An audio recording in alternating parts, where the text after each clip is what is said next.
am ready for this recap because, honey, Married at First Sight is getting good because these judges are not coddling. They are not playing. They are letting these married couples have it. And in turn, the married couples are letting each other have it. And hopefully we're going to come out with some good, healthy results on decision day. Hey y'all, it's your girl Jane B, and welcome back to my channel. If this is your first time stopping by, thank you so much. This is seejanereacts, where I react to videos as well as leave commentary and my opinion. Okay, so let's go ahead and get started. But before we do, please take a moment and hit the subscribe button because we are on our way to 2,000 subscribers, and every subscriber, every subscription helps for the goal. Okay, definitely leave a thumbs up, leave a comment, hit the notification bell, and definitely check out the description for products and other things that I have listed. So let's go ahead and get started. So this is Married at First Sight, season 20, episode 13, The Breaking Point. So y'all, we finally got Marissa doing something she likes. So she's meeting up with her girlfriends. They're having drinks because, you know, Adam don't drink. So now she can have her drink with her girlfriends. And they're just basically talking about, you know, everything that's going on. And she did let them know that they had a bad day. And she also let them know that Adam is looking for an Olympic champion. Okay, a pickleball champion, and how she is just really not at that level of intensity. And so the friends, as in most of these friend groups, they are side-eyeing like, wait a minute. Now, that's not even who you are, girl. You know you like to take naps and have drinks. You are not out here playing 20 hours a week of pickleball. And then to even think that Adam wants someone who is like that, but did you make that specification when you did the match? You know what I'm saying? When you did that, did you let them know that you wanted somebody who was really into pickleball and things of that nature? Because Adam feels like it's his job to train, you know, to train the person he's with. But what if I don't want to be trained? And then Adam comes in, and of course, love is love, but you know, the friends are side-eyeing. They're like, I don't know about him, child. Before Adam came in, Marissa was letting her know the old her would have just sat back and let Adam, you know, just run a Boston on her, just do all the things and have his way. That's when she was 23 and she was in a relationship. It sounded like in an abusive relationship of sorts because she was afraid. She had to be perfect. She had to do all these things. And she said, nope, no more. I'm speaking up and I'm saying what I want. When Adam came in, Marissa told Adam that I told them that we had a bad day. He was like, oh, really? And then her friends started to question Adam just to see where his head was. You know, they need to see, like, where are you in all this? Because even though we know it's a unit, we heard from our girl, but we also need to hear from you as well. Marissa said, listen, y'all, I was not honest in the beginning, but now I am honest because that is the only way this is going to work. So Courtney and Nick, they finally have a come to Jesus moment where basically she's still complaining. Courtney is still complaining. I feel that this whole season, all she has done was complain about Nick. Between going to her family, trying to get them to talk about him, and it didn't work. Now she's talking to him directly. And this is Nikki. Nikki is talking to him like, I want you to be fun. I want you to tell me and be honest with me and let me know all the things. But the minute he does it, she shoots him down. And I mean, shoots him down with the F-bombs and cursing, very disrespectful. He already feels that she's disrespectful. And he's telling her, he's like, now listen, you know, I probably would have talked to you, but then I feel like I'm being shot down. And then they showed the back clip of when she said the whole thing about when he said, let's boogie. Oh, my grandmother used to say that it gives me the ick. What are you talking about, girl? And so, you know, Nick is trying to come clean with her to say, you know, okay, maybe I am a little reserved, but I'm extra reserved because you're always attacking me. He was like, even on the honeymoon, when he didn't know how to work the Keurig machine, the coffee machine, and she went on about it. And he said, you know, like a little joke, that's fine. He said, but you were actually angry. And that's the whole thing. Like, Courtney has anger issues, right? She's very insecure as well. She takes it out on Nick, and she does not know how to regulate her feelings. She does not know how to regulate her emotions, and she thinks that this is all about her. She thinks that this whole process is for her, not for Nick. Because my thing is, well, speaking from a much more mature woman, okay, I would just be like, no, I wonder why he's so, you know, why is he so, you know, reserved and things like that? Because I would probably bring up something about his reality TV career. Because I would probably want to know, like, okay, what was the process? How did that work? How did you get involved? What did you feel when you were there? Because I would need to see where his head was. Because the way I think, I would probably think like, is he doing this to save face? That's why he doesn't want to say so much. Like, I would try to figure it out. But then I also think that is Courteney, because Courteney is not giving him a chance to even be himself. And I mean, she gets mad, she storms away, very highs and lows. What's going on? I don't want to diagnose, but what is going on? 1 minute you're smiling and, but everything is very robotic. We already know her mother said that she is rigid. I'm so happy that Nick called Courteney out and said that your teasing is mean-spirited. I was loving this conversation they had, because that was the first time that we saw Nikki being called out. We saw that he was letting her know exactly what it was. And to be honest, he still was being gentle with her. He wasn't yelling at her. He wasn't screaming at her. He wasn't pointing fingers. He just said, well, this is the reason why I'm like this. And she's taking it as, you're blaming me for everything. No, he's like, this is why I am like this. This is why I have behaved like this. You know what I mean? But she, of course, is not trying to hear that. But I'm loving the fact that he called her out. That's what got her riled up even more. And that's what she needed, though, because she needed a reality check. Because he even said to her, you are with the other couples, you are much more fun, you're much more lively, but with me, you're not that. And what I take from that is that because Nick is with her and it's pertaining to her, and I don't think she likes herself, and I think she has issues with herself, that's why she has issues with him. Because for this experiment, she's a part of him. Now, when she's with the other people, that, they're not together, they're not married, they're just like people on the outside, so she can have fun with them, she can laugh with them, she can play with them. But when it comes to Nick, that's part of her, and that's the problem. She's looking at him like, as far as she looks, like how she looks at herself, and how she looks at herself, but she don't like herself. That's why she acts the way she acts. I wrote in my comments, I was like, how can Nick let loose when he has a noose around his neck? Okay, when he's like, well, he can't breathe, how can he let loose? He can't. Another thing that Courteney said that was so delusional, she told Nick, you should be comfortable with me because we're married.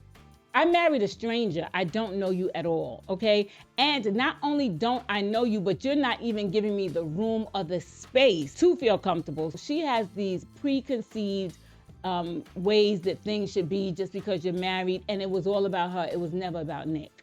So Michelle and Cam, of course, they are our shining couple. They are the couple that get along. They're a couple that they want to make it work. Cam reveals to Michelle that he had a bad day. He was yelling at the kids, and Michelle is always the one to reel him in. She's gonna be the one that has more of a general view of how things work. She has an overall arching view of how life is. Whereas I think what I'm getting from Cam is that this is a brand new relationship, right? He's never been in a relationship like this before, ever. He likes it, and it scares him. Because the truth of the matter is, although right now, because I thought about this after I watched it, right now, it's amazing. You know what I mean? They're in this like quote unquote bubble. Everything is still a part of this world, this married at first sight world. But the truth is, he's afraid because he doesn't know how he's gonna be beyond this. Even though he wants Michelle, he doesn't know how he's gonna be beyond this. And that's very valid, especially if he's never been in a relationship before. He feels like the relationship right now is perfect. And it's almost kind of like Felipe with the whole passion. What if I lose passion? And that's what he's afraid of, because it's the newness, that's what he really likes right now. And he's like, well, what happens when I'm not on cloud 9 all the time? Michelle says she feels very fulfilled with him, but his views are starting to, worry her a little. Because I guess in her mind, she's like, listen, I've been through the nonsense. I've been through guys cheating on me. I've been through guys ghosting me and all the things. And I know I want you. But see, on his side, he doesn't have anything to compare it to. And I think that's why he's just like, oh my God. So now she's like, now is he gonna play me? Now we done came this far. We love each other down to the ground, but is he about to play me? Because he doesn't know and he's not sure. So that's gonna be really an interesting dynamic, even if they go beyond decision day, of how he really navigates. But from the way I see it, if he just stays on the trajectory that they're on now, I think they would be okay. But, you know, time will tell. We don't know because this is all new for him. And remember, they haven't really even stormed anything yet. There's no highs, no lows. Right now, it's all high. So that's where his concern is coming from. And I actually do understand where he's coming from with that. One thing that Michelle said, and I totally agree with, she says, seeking perfection will set you up for failure. And that is 100% true. When you think everything's supposed to be perfect, with anything, the minute you try to be so perfect, that's when you're going to fail. So that was really a good observation on her part. And I hope he really hears that and understands that if we're trying to be perfect, we are headed for divorce. Okay, this will not even work. Devin and Caitlyn. Devin stays on an apology tour. Devin stays on an apology tour. Devin, what I get from Devin is that he wants this to work at all costs. I don't know if that's such a good strategy because at the end of the day, there should be an ease to this as well, okay? Not an ease of I know everything about you, no, but just an ease of like even being around the person. It just seems like to me that Devin is just always on high alert. Okay, what did I do wrong? Let me apologize. And mind you, I never see Caitlyn doing any of that. Caitlyn don't do nothing. When did she say sorry? I have to go back and watch some episodes because I don't even remember a heartfelt apology from her because Devin beats her to the punch. Devin beats her to the punch every single time. He did make a confession though that, you know, she thinks it's going great and meanwhile he's struggling. But of course she thinks it's going great. You're doing everything. You're cooking. You're I guess you're cleaning too. You know, you're making her favorite things. You're asking her questions about Taylor Swift and Harry Potter. You're doing all the things. She doesn't have to do anything. That's why she thinks it's great. And that's why your light is dimming. The crazy part with Caitlyn is that she gives Devin crumbs, okay? She gives him crumbs and she thinks he should be satisfied with that. Like, you know, but think about it. Why wouldn't she give him crumbs? He's doing everything else. That's why I believe that you have to make people accountable. I believe that in any situation, friendship, love relationship, family relationship, everybody has to play their part because the minute you just lay out the red carpet and they don't have to do anything, even the most well-intending person, they're going to take advantage. That's why you can't, you got to, it needs to be a whole conversation. Okay, so what we doing? What part are you doing? Okay, what am I doing? And then y'all work on it together, but no. Because Devin is going to be, you know, the hero of the story. He's going to make sure everything is perfect. And Caitlyn is sitting back with her legs crossed, chilling. So Caitlyn feels like Devin, when he gets in front of the group, is when he says the things he needs to say, right? And that, of course, evokes a response because, you know, Caitlyn is always going to bust out crying. She ain't going to say sorry, but she going to be crying, okay? So now, Devin said, that's not what I like at all. That's not what I want at all. That's not what I want, but that's the time when I do get to say what I need to say.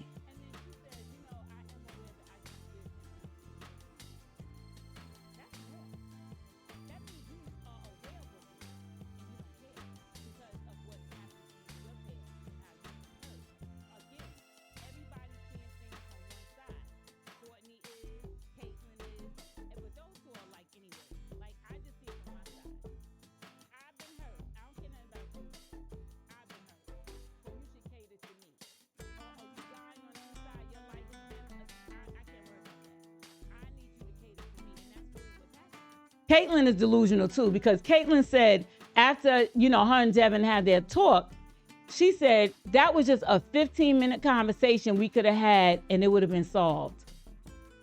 What? A 15-minute conversation? She said 15 minutes and we could have just talked about this and poof, all the issues of the last 5 weeks are over. No, baby. That's not how it works. That's not how it works. I'm glad Devin brought up their issues to the group because it needs to just be put out into the universe. Caitlyn wants to keep things quiet while she's killing him on the inside. She just want to be like, shh, don't say nothing, no. Because I still want to look good, though. I want to look good. Don't say nothing while you're dying on the inside and I'm receiving all the benefits. Nah. Devin said, we will talk about this. Belgely and Mecca. Mecca looked like he got fresh nails, like he went to the salon. Because now they black. I think at the wedding they were blue, but now they look like they black, and matte black at that. Belle talks about how she's from a family of 5. It was 5 children, a single mother, beyond poor. She said they were beyond poor. She said she had to eat toothpaste. That was dinner, toothpaste. She said that her mother always went without to make sure that they got what they needed. You know, she said that birthdays, she said, even though we had nothing, birthdays was very important to us. And that's why celebrating her birthday is a big deal. She talks about snow, milk and snow. So I guess that was a milkshake of sorts. Mecca always got a slightly low-key put you down, like put her down. Really, you did that? Like, and I guess that's his way, but sometimes it turns me off a little bit, like how he could just be like, it's always kind of like, you're telling the most crazy stories. Your stories are insane, okay?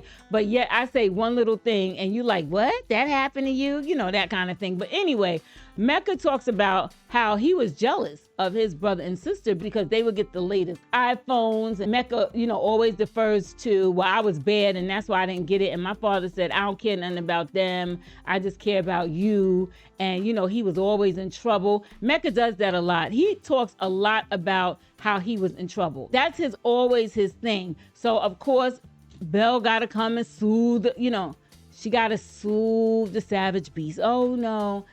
Your brother and sister, I'm sure they were wrong too, you know, things like that. He also talked about wetting the bed. Mecca said he wet the bed until he was 13 years old. So I did some research on that. And it could be so many different things that can cause you to wet the bed. But, you know, it's funny. When Mecca was telling that story, he almost was saying it with a little glee. Not like happy, but almost like, yeah, well, let me tell you how my struggles was worse. You know, it's kind of like the struggle Olympics. Like, well, let me tell you why my struggle was bad. You know, it was that kind of thing. What I like about Belle is that she never passes judgment. He does. She doesn't do that. She just listens because they both have traumatic life experiences. You know, to be young people, you know, they've gone through a lot. So she doesn't judge, but he, you know, always has to come back with like a little snappy remark. So in an ITM, Mecca does reflect, and he says that their love is growing and he feels like he really wants to do something special for her birthday. And I did like that. I did appreciate that. When Mecca is sweet like that, that's when you like him. It's when he flips that I don't like him as much. But when he's really nice and thoughtful, and I feel like, because I've met people like this in the past, it's almost like when things are too nice or feels too good, they have to throw a monkey wrench in it because it's like that feeling is very weird for them, or that feeling is very uneasy for them or uncomfortable for them. So they can't just like, have a great day, have fun, we loved it, oh my God, today was so much fun.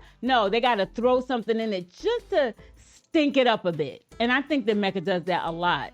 So Tori and Philippe. Tori is making dinner. She is on a video call with her sister and she is dropping all the tea and she's letting her sister know exactly what's going on. All the family members and the friends be side-eyeing all the couples. And so the sister was just like side-eyeing because, you know, she was telling him like what he was saying in the group session, at the dinner, how he wants to be with other women. He's not sure of where he is in the process. And then she broke something down and it made a lot of sense to me. She said that his sister and mother do everything. Because remember on the prior recap, I was like, I don't believe that's his apartment because it looked like a staged apartment. But then she said that the sister and the mother did that. They picked out the furniture. They keep it nice. So that's why it looks so amazing. So what I gathered from that is that Felipe does not have to do any work. There's no work that he has to do because think about it. He gets up late. She said he sleeps till like 10, 11. He goes to the gym and then he goes to work. And that's all he has to do prior to marriage. So when it comes to marriage being responsible, because she was just like, I don't know if he could take care of my pet. Will my pet be dead on his hands? Because we don't even know because he's so irresponsible, low key.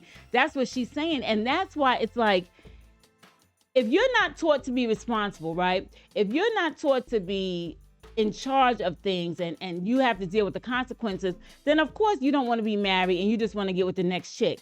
She's saying, if he wants to be here, this is what needs to happen. He has to be responsible, and I'm not trying to make him grow. I'm not trying to teach him. I'm not even about that life.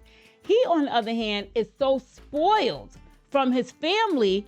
That's why they're having these issues, because she doesn't really trust that he is going to really do what he said he's going to do. He says he wants her, and see, Tori is challenging him.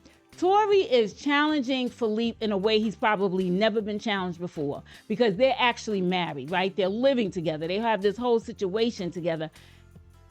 She's like, I'm not here to coddle you. I'm not your mother. I'm not your sister. Either you get it together or this ain't gonna work. Oh, but I want her. No, you just want her because you think you're gonna lose her.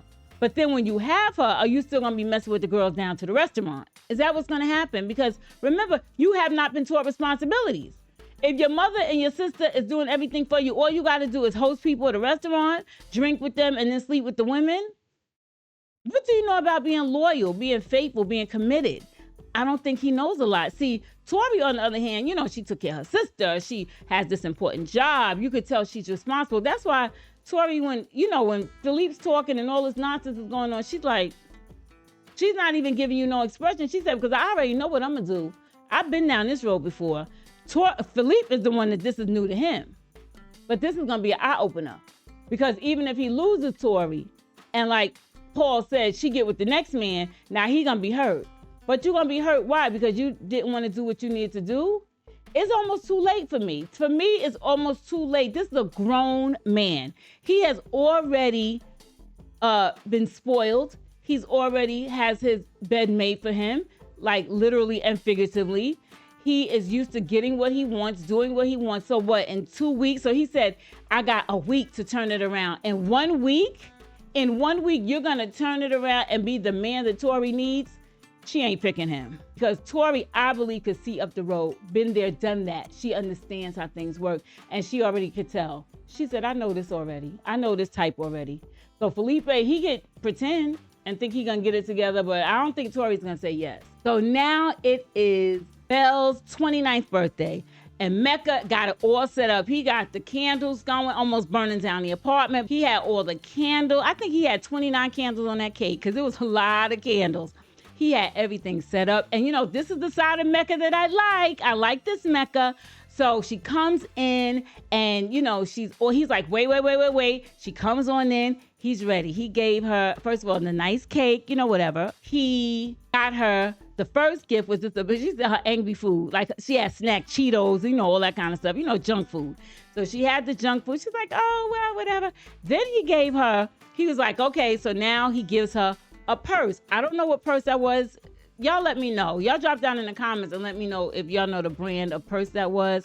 It was a purse, and then it was her perfume. And from what it looks like it was everything that she loved. It looked like it was everything she loved, because then she jumps on him, she gives him a hug, and she was so happy. And then they talk, and of course, Mecca does what he does best, throws a monkey wrench, okay? So then he's like, so I think this is making you want to love me. He is so hell-bent on knowing that Belle is head over heels in love with him.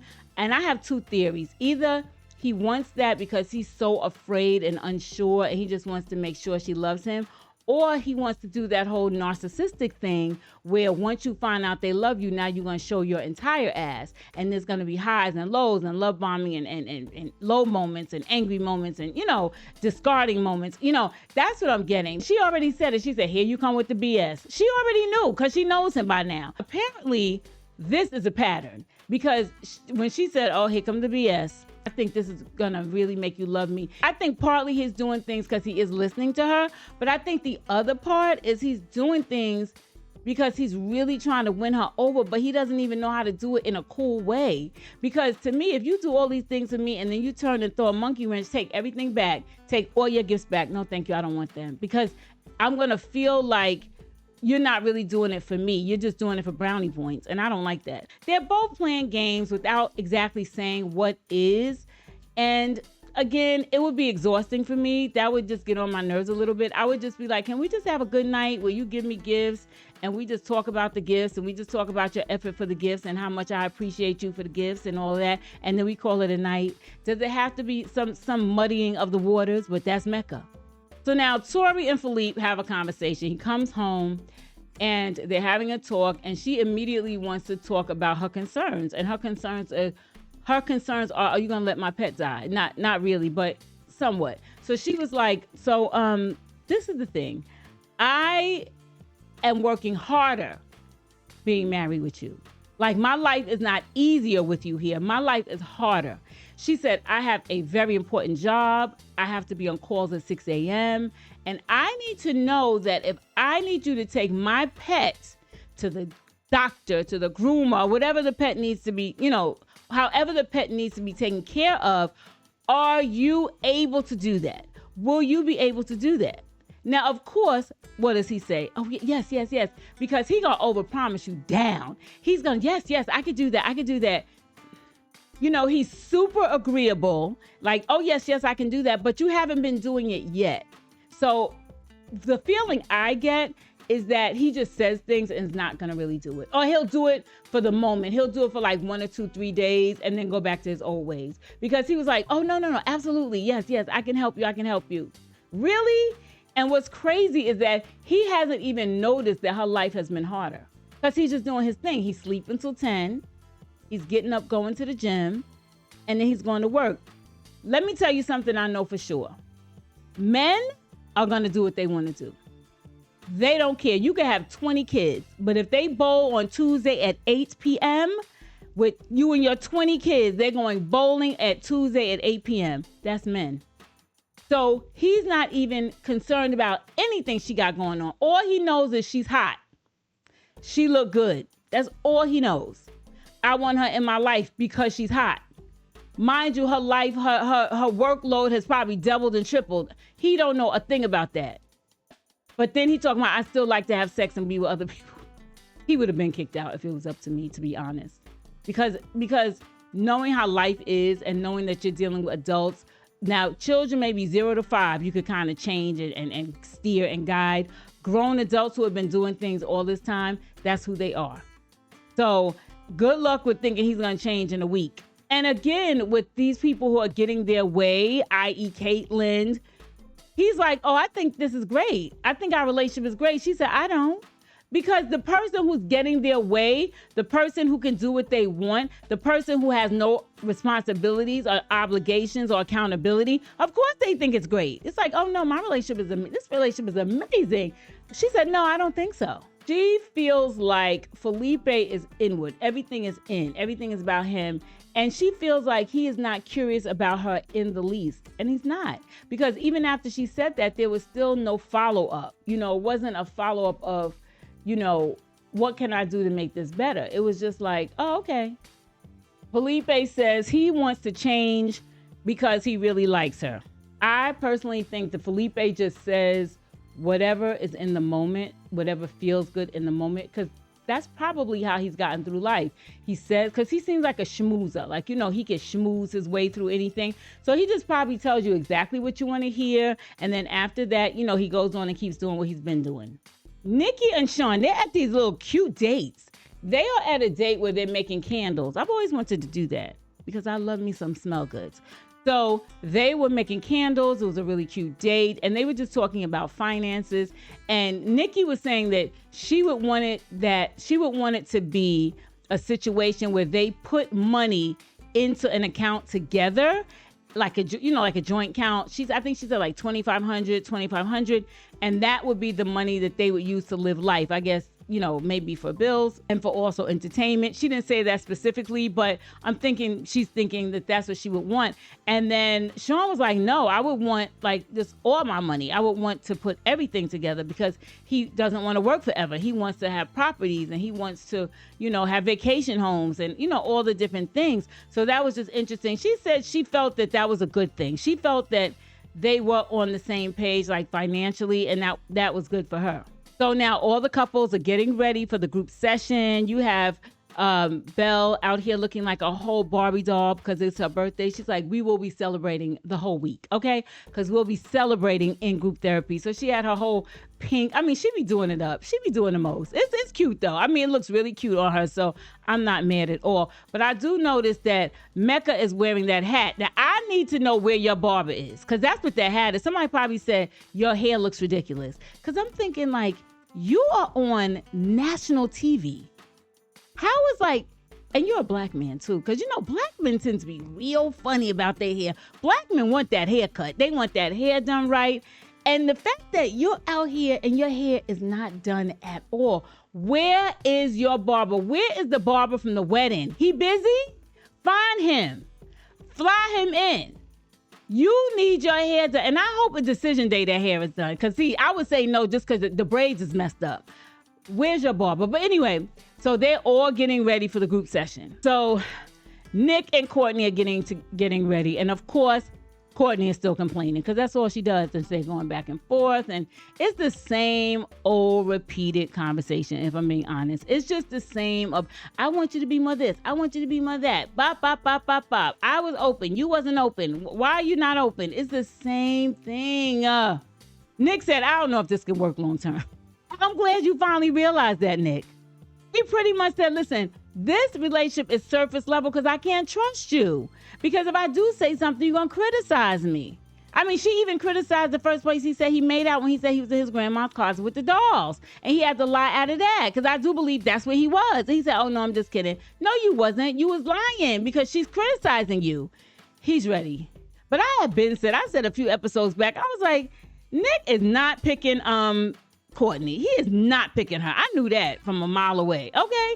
I think he knows how to save face, for the camera, since he is an expert in reality TV. So everybody arrives at the group session, and honey, Caitlin and Devin come in, and she's in a good mood, not because of Devin, because Taylor Swift came out with her album. She said it's her Super Bowl, okay? Taylor Swift came out with an album. They're in the car. They're listening. She's explaining everything to him. See, it's all about Caitlin all the time. She's happy because they're doing what she wants to do. She's happy because they're listening to her music. Not because I like Devin, because Devin turned me on today, because Devin made me smile. Nope, because Taylor Swift came out with an album. So they start out with Courtney and Nick. What does authentic look like to Courtney? Because that's her biggest complaint with Nick. Nick said, this is who I am. This is who I am. The bottom line is she does not respect him. That's the thing. She does not respect him for who he is. Because this is the thing. He could probably not be what you want, right? And you could voice that, let it be known, but still do it in a respectful way where everybody leaves with their dignity intact. No. Courtney is going to tear you down to the ground, okay? She's not just going to be like, well, you know what? I do understand that you're a little more reserved. Maybe I could work with that. No, she's not saying that. She's like, well, why are you like this? This really sucks. It effing sucks. So, she's going to throw an F-bomb in there. Girl. Nick said he gives Courtney credit for what she has done, for the strides that she has made, but she says he doesn't think that she gives him credit for what he's done and that his efforts are not being recognized. And that's his biggest issue with her. Like I said, it could be a person that you don't really want, but you could still respect them. Okay? And she's not having that. He said they do not have a romantic connection, and they were basically saying that you cannot build a marriage. And of course, Courtney started cursing again. And basically he said he feels humiliated. And so pretty much, I think at this point, the coaches know, everybody knows, anybody can see that this is not working out. Even though they have another week and a half to go, this is not working out. And so then the question is posed. Do you think you have what it takes to go on another week to even make it to decision day? So that's where we leave off the episode. We leave off the episode with that cliffhanger, like, will they or won't they? At this point, the handwriting is on the wall. At this point, everyone's tired of Courtney. Everybody's tired of her because, again, it's not the fact that they didn't match, because that's just natural. That's human. You're not going to match with everybody. It's the levels of disrespect and how she thinks it's okay. She's going to be single for a long time.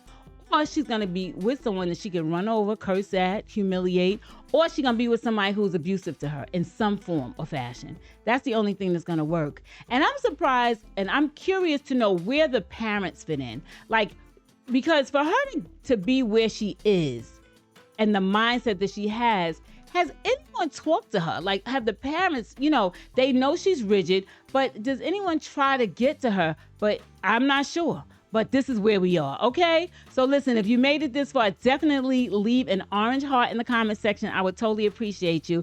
We're about to go on, and I'm going to just review the next episode.